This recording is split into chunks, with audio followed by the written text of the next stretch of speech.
UFC 240 has just wrapped up. We are in Edmonton. I'm joined by Dana White. Dana, main event, let's get right into it. Frankie Edgar, Max Holloway. Did it play out the way you thought it would?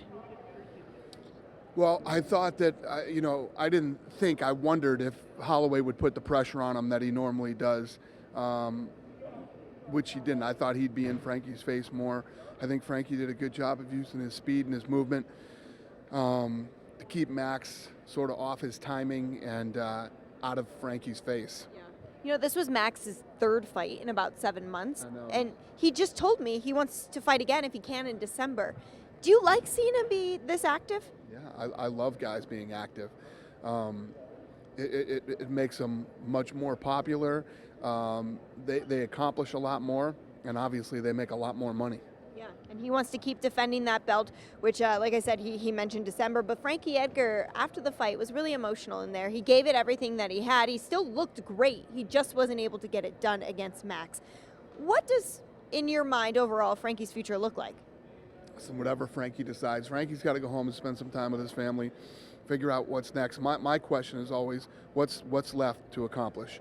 He's accomplished everything, and other than money, what's next?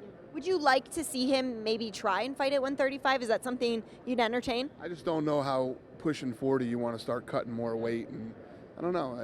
I don't know. That's up to him. Okay, fair enough. I want to talk about the co-main event. Felicia Spencer versus Chris Cyborg. Chris, obviously, back in the win column there, 30-27 on all three judges' cards. But it almost seems like more people are talking about Spencer's performance, about how durable she was in there, how she was able to hurt Chris Cyborg. What did you think of that co-main event?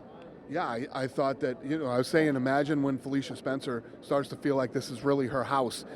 First time here in Canada fighting Cyborg. She looked damn good, tough, durable.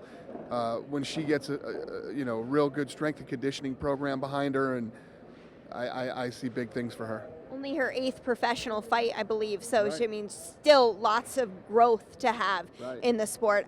Chris Cyborg once again won. She told us all in these backstage interviews that she would like to fight Amanda Nunes, have that rematch for her for the belt. Would you like to make that fight? Yes, we've been trying to make that fight. That's the fight that we want to make. It's the fight that Amanda wants, and I'm happy to hear it's the fight that Cyborg wants. It's the fight to make, so sounds like we can get it done.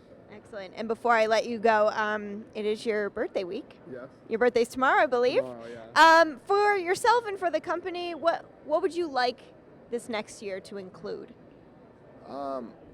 Everything that we've been doing. Obviously, the cat's out of the bag that, I hired somebody to run the boxing side of this thing now.